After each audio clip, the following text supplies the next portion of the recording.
By the middle of the 11th century, the Eastern Mediterranean enjoyed a period of apparent stability that seemed likely to endure. The two dominant powers in the region maintained cordial relations. Neither pursued expansionist aims, and both were keen to restrain the Muslim states further east, where Turkish adventurers were beginning to cause unrest. However, these disturbances had yet to cause real concern in either Constantinople or Cairo. The Fatimids maintained a friendly stance toward Christians. Since the death of Caliph Hakim, persecution had ceased, and Egyptian ports had been opened to merchants from Byzantium and Italy. Both traders and pilgrims benefited from this hospitable environment. This peaceful state was underpinned by the strength of the Byzantine Empire. A succession of formidable military emperors had expanded its reach from the shores of the Lebanon to the banks of the Danube, and from Naples to the Caspian Sea. Despite occasional corruption and sporadic unrest, the empire was administered more efficiently than any other kingdom of its time. Constantinople had reached an unparalleled level of prosperity. It was the world's leading center of commerce and finance. Merchants from Italy, Germany, Russia, Egypt, and the East converged upon the city to purchase its fine manufactured goods and to barter their own more rustic products. The sheer scale and liveliness of the city left visitors awestruck. Even though the imperial court was currently overseen by two eccentric elderly princesses, it remained, to outside observers, the very heart of the universe. If art reflects the soul of a civilization, then Byzantine culture was flourishing. 11th century artists upheld the classical ideals of harmony and restraint while blending in two elements from Eastern traditions: the ornate stylization of Persian art and the spiritual depth of the ancient Near East. Whether in small ivory carvings, vast mosaic compositions, or rural churches like those at Daphne or Hosios Lukis in Greece, the art of this era demonstrated a masterful fusion of diverse influences into a unified whole. The literature of the period, though somewhat constrained by the enduring influence of classical models, was remarkably varied and of high quality. Among the preserved works are the refined history of John Diaconus, the lyrical poetry of Christopher of Mytilene, the sweeping folk epic of Digenis Acritas, the pragmatic sayings of the soldier Secominus, and the sharp, satirical memoirs of Michael Psellus. The mood of the era evoked something of the self-confidence of the 18th century, though it was tinged with a spiritual detachment and a lingering pessimism that Byzantium could never fully shake. The Greek character was intricate and elusive, far more complex than the idealized portrayals offered by popular interpreters of the 5th century BC. The Byzantine Greek, shaped further by the influence of Eastern ancestry, exhibited even greater contradictions. He was remarkably pragmatic, adept in commerce, and drawn to worldly honors. Yet he was equally inclined to abandon secular life in pursuit of monastic solitude.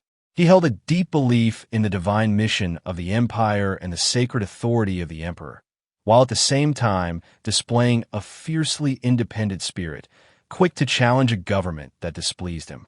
Though he viewed heresy with deep suspicion, his religion allowed significant philosophical freedom to both clergy and laity. He considered his neighbors to be uncultured barbarians, yet he readily adopted their customs and ideas. For all his refinement and pride, he often lacked emotional steadiness. Byzantium had narrowly escaped catastrophe many times, eroding his trust and stability. In moments of sudden crisis, he could succumb to panic and commit acts of cruelty that would have appalled him in calmer times. Even during periods of peace and prosperity, he remained haunted by countless prophecies predicting the fall of his city. For him, lasting peace and happiness were not to be found in this fleeting world, but only in the eternal kingdom of heaven. These fears were not unfounded. The foundations of Byzantine strength were never entirely secure. The empire's structure was fundamentally defensive. Its provinces were administered by military governors, who were themselves supervised by the civil bureaucracy in Constantinople. This arrangement produced an effective local militia capable of protecting regional territories during invasions and supporting the central army in major campaigns. However, in times of peace, it conferred excessive authority on provincial governors. Moreover, the empire's growing affluence was undermining the agrarian system in Asia Minor. Byzantium had long relied on communities of freeholding peasants, who often exchanged military service for land granted directly by the state. But, as throughout the medieval world, land was the most secure form of wealth. The wealthy sought to expand their estates, and the church encouraged devout followers to donate land. Land was also a common reward for military leaders and high-ranking officials. While the expansion of the empire or the repopulation of ravaged regions had temporarily concealed the dangers, prosperity itself fueled an insatiable demand for land. Nobles and monasteries increasingly acquired property by purchasing plots from peasants in need of money, or by assuming control over entire villages. More prudent emperors attempted to curb this trend, knowing that large landowners often prioritized profits from sheep farming over crop cultivation, and that the loss of peasant soldiers' land to aristocrats weakened the state's military capacity while enabling magnates to raise their own private forces. Yet these laws ultimately failed. By the 10th century, a powerful, land-owning hereditary aristocracy had taken shape in Byzantium, with enough influence and wealth to challenge imperial authority. Emperor Basil II, one of the most formidable rulers of the Macedonian dynasty, faced and overcame a rebellion by this aristocracy early in his reign. His victory secured his prestige, which endured until the dynasty's end in 1056, upon the death of his niece, Empress Theodora. Had the Macedonian line produced male heirs, it is likely the imperial throne would have passed through hereditary succession, giving the state a stronger mechanism for containing aristocratic power. Nonetheless, dynastic loyalty allowed Empress Zoe and her various husbands to govern with careless extravagance for nearly 3 decades, and later enabled the elderly Theodora to rule alone. Yet beneath this surface stability, internal divisions intensified. Upon Theodora's death, the empire stood divided between 2 opposing factions: the court elite, which managed the central administration, and the aristocratic families who dominated the military. Meanwhile, the church, with allegiances in both camps, attempted to mediate and maintain a precarious balance of power. Barely had the 70-year-old empress slipped into her final coma when the court moved swiftly to place an elderly bureaucrat, Michael Stratiaticus, on the throne. However, the army refused to recognize him. Marching on Constantinople with clear intentions, the soldiers demanded their commander be crowned. Michael abdicated without resistance, and General Isaac Comnenus was proclaimed emperor. The military aristocracy had claimed its first victory. Isaac Comnenus, like many of the Byzantine nobility, was only a second-generation aristocrat. His father, a soldier from Thrace, had caught the attention of Basil II, who rewarded him with lands in Paphlagonia. There he built a fortress known as Castra Comnenon, still referred to today as Kastamuni. Isaac and his brother John inherited their father's estate and martial skills, and both strengthened their social positions by marrying into established aristocratic families. Isaac was a Bulgarian princess from the former royal house, while John married an heiress for the powerful Dalasinos family.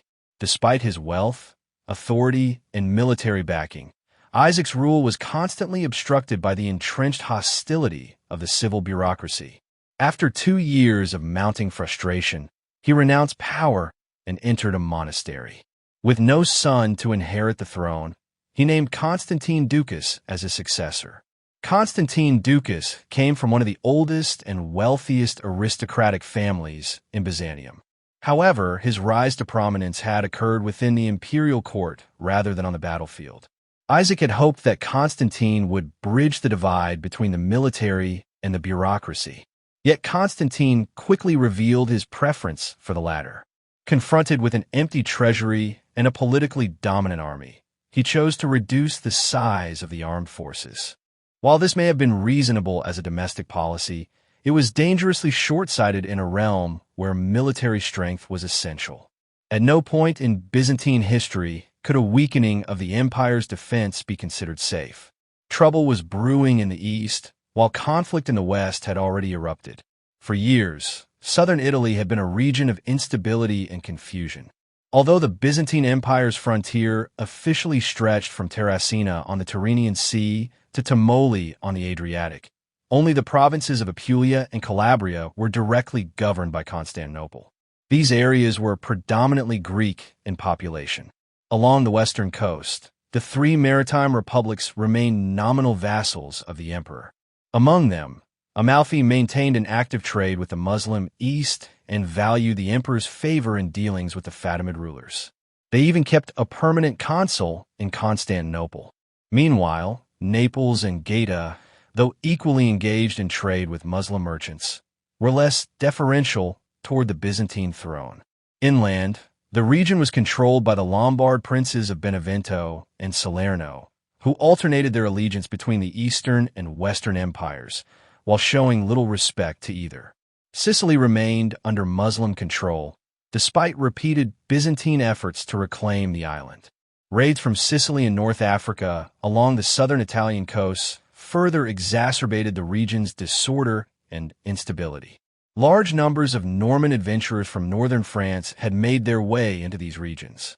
Among them were numerous soldiers of fortune who decided to remain and offer their services to the Lombard princes. Normandy, with its densely populated lands, left little room for ambitious younger sons or knights without estates. This hunger for land and opportunity soon drove them not only to conquer England, but also to cast their gaze eastward, enticed by the wealth of the Mediterranean. Southern Italy, rife with turmoil, appeared to them as the gateway to such a realm. In 1040, 6 sons of a minor Norman knight, Tancred de Hauteville, captured the hill town of Melfi in Apulia and established a principality there. The Byzantine authorities in the region did not initially take them seriously. However, the Western Emperor, Henry III, and the German Pope he had appointed, who resented the influence of the Patriarch of Constantinople in Italy, both extended their support to the Normans. Within a mere 12 years, Tancred's sons had secured dominance over the Lombard states. They had forced the Byzantines to retreat to the southern tip of Calabria and a narrow stretch of the Apulian coast. Their forces threatened the western coastal cities, and they launched raids into Campania, reaching the outskirts of Rome. Alarmed by these developments, the Byzantine government recalled the governor of Apulia, Marianus Argerus, for consultation and sent him back with broader authority to restore order. Militarily, he achieved little. However, his diplomatic efforts bore more fruit. Pope Leo IX, a Lorrainer, also grew increasingly uneasy. The Normans' advances had far exceeded what he and Henry III had anticipated. Although Henry was then engaged in a campaign against Hungary, he dispatched reinforcements to support the Pope.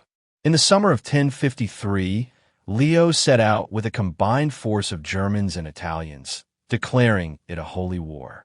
A contingent of Byzantine troops was expected to join him, but before their arrival, the Normans launched a surprise attack near the small Apulian town of Civitate.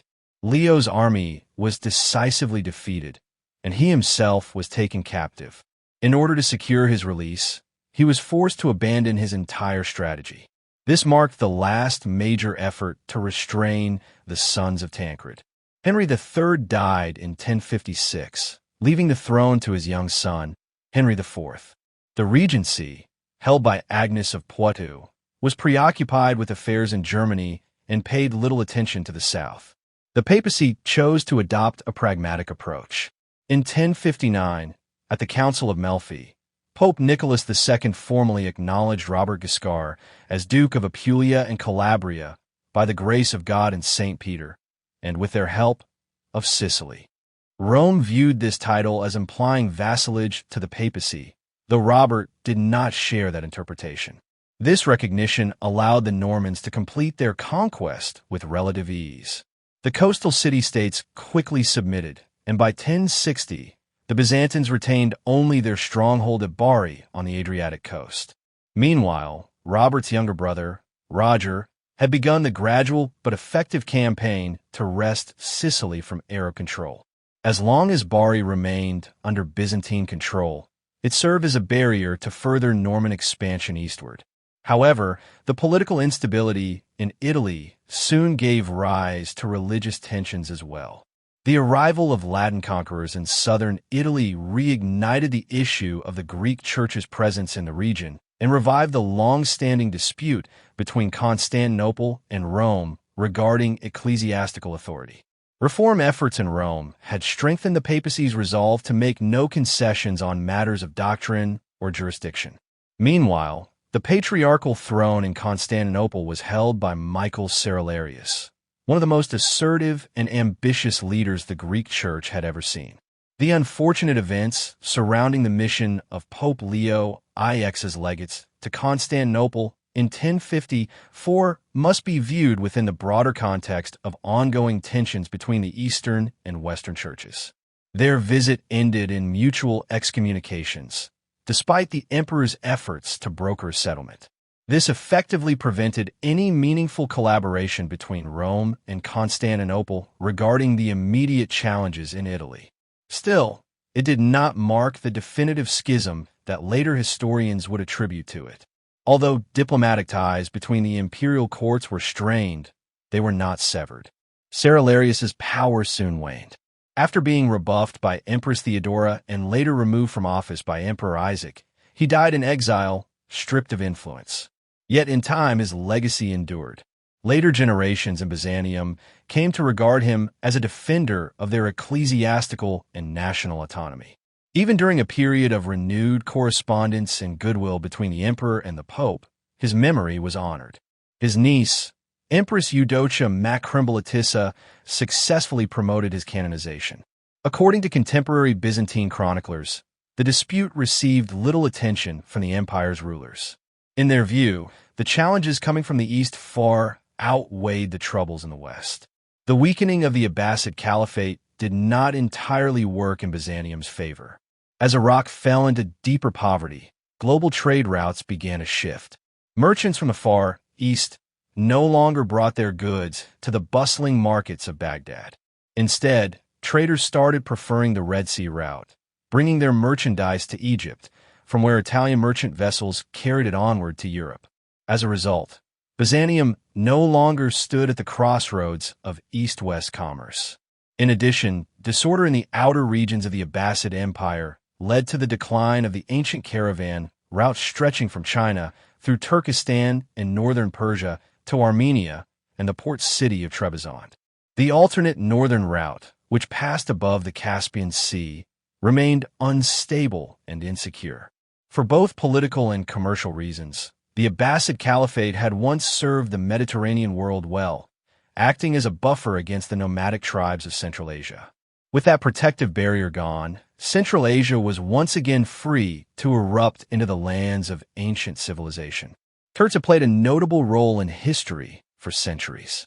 In the 6th century, the Turkish Empire had briefly brought order and cultural development to Asia. Even remote Turkish groups like the Jewish Khazars of the Volga and the Christian historian Uyghurs near China had shown adaptability and an openness to culture. But within Turkestan itself, there had been little progress since the 7th century. Though a few cities sprang up along the trade routes, most of the Turkoman population remained pastoral and semi-nomadic. Their increasing numbers pushed them to seek new territories beyond their homeland. By the 10th century, Turkestan was under the rule of the Persian Samanid dynasty, best remembered for converting many Central Asian Turks to Islam.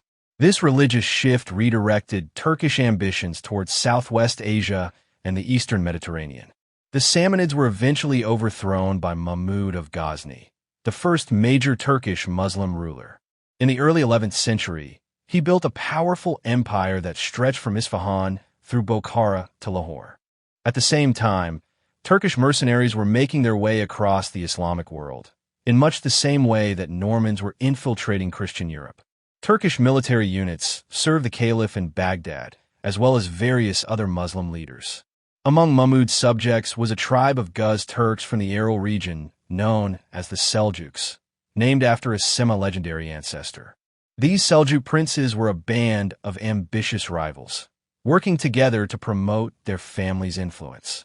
But unlike the Normans, who were relatively few in number, the Seljuks could call on vast, roaming Turkoman tribes for reinforcements. After Mahmud's death in 1030, the Seljuks rebelled against the Ghaznavids. By 1040, they had forced their former rulers to retreat to their holdings in India. In 1050, Tughril Bey, the senior Seljuk leader, captured Isfahan and made it the capital of a new realm that encompassed Persia and Khorasan. His brothers and cousins spread out to the north, forming a loose federation that accepted his authority while conducting raids into neighboring lands. In 1055, responding to a request from the Abbasid Caliph, Tughril marched into Baghdad. He arrived as the defender of Sunni Islam and was proclaimed sovereign over both East and West. From that point onward, he wielded supreme temporal power across all the territories that recognized the spiritual authority of the Caliph. Turkish incursions into Armenia had begun as early as the reign of Basil II, during a time when the Seljuks were still under the authority of the Ghaznavids. To defend his empire from these threats, Basil initiated a strategy of gradually annexing Armenian territory. After the Seljuks gained control of Persia, the frequency of their raids increased.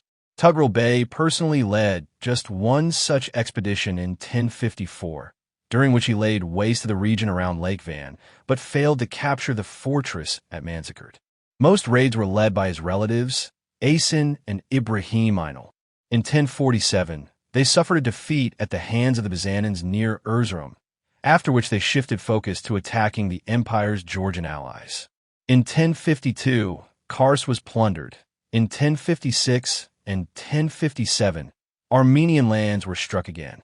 Melitene fell in 1057, and by 1059, Turkish forces had penetrated deep into imperial territory, reaching as far as Sebastia.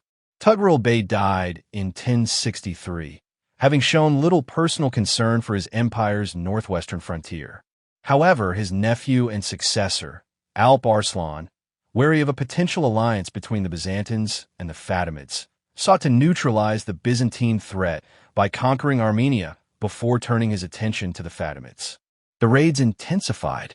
In 1064, the ancient Armenian capital of Ani was razed, and the Prince of Kars surrendered his lands to the emperor in exchange for estates in the Taurus Mountains.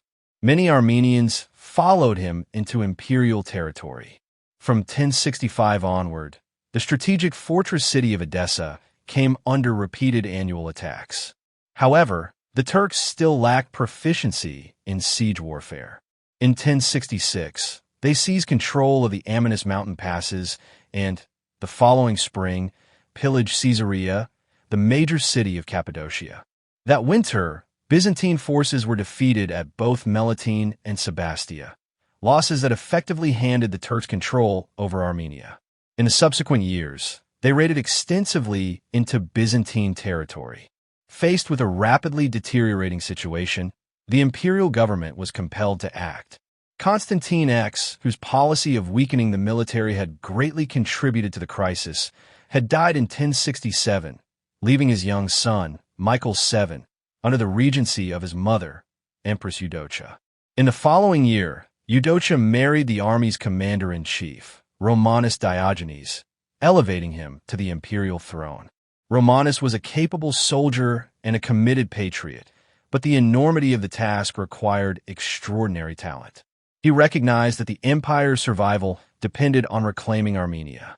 Yet the Byzantine military no longer resembled the formidable force it had once been. Provincial units were insufficient even for local defense and could not be spared for an imperial campaign. The aristocracy, from whom troops might have been raised, remained aloof and distrustful.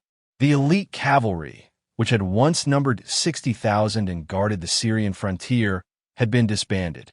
The Imperial Guard, composed of elite Anatolian troops, had greatly declined in numbers and effectiveness. The army now consisted largely of foreign mercenaries, Norsemen from the Varangian Guard, Normans and Franks from Western Europe, Slavs from the north, and Turkic warriors from the southern Russian steppes, including Pecheneg, Cumans, and Guz Turks. From this disparate mix, Romanus assembled an army of nearly 100,000 men. Perhaps half were native Byzantines, but few were professional soldiers, and even fewer were properly equipped. Among the mercenaries, the Cumans formed the largest contingent. The elite forces were the heavy cavalry units made up of Franks and Normans, commanded by the Norman Roussel of Balliol. Previous commanders, such as Hervé and Crispin, had been dismissed for outright treason, and the troops insisted on being led by one of their own. The main Byzantine commander under Romanus was Andronicus Ducas, a nephew of the late emperor and a staunch opponent of Romanus. The emperor, wary of his enmity, felt he could not leave him behind in Constantinople. With this large but unreliable force, Romanus embarked on a campaign to reclaim Armenia in the spring of 1071. Just as he was departing the capital, word arrived from Italy. Bari had fallen to the Normans. The chroniclers recount with sorrowful detail the emperor's march eastward along the main Byzantine military highway. His objective was to seize and fortify the Armenian strongholds before the Turkish forces could advance from the south. At the time, Alp Arslan was in Syria, near Aleppo, when news reached him of the Byzantine movement. Realizing the gravity of the situation, he rushed north to confront the emperor. Romanus entered Armenia by the southern branch of the upper Euphrates. Near the city of Manzikert, he divided his army. He proceeded to Manzikert himself, while dispatching the Frankish and Cuman contingents to capture the fortress of Aklat, located on the shores of Lake Van. Soon after reaching Manzikert, he learned that Alp Arslan was approaching. In response, he turned southwest in an effort to reunite his forces before the Turks could arrive. However, in a critical error, he failed to observe a fundamental rule of Byzantine military strategy. He did not send out scouts. On Friday, August 19th, while Romanus was camped in a valley along the road to Aklat awaiting the return of his mercenaries, Alp Arslan launched a surprise attack. The mercenaries never came to his aid. The Cumans, who shared ethnic ties with the Turks and were dissatisfied over unpaid wages, had defected the night before to join Alp Arslan. Meanwhile, Roussel and his Franks chose to abstain from the battle altogether. The outcome was quickly determined. Romanus fought with courage, but Andronicus Ducas withdrew the reserve troops under his command and began a retreat westward, abandoning the emperor. By nightfall, the Byzantine army was annihilated, and Romanus was wounded and taken prisoner.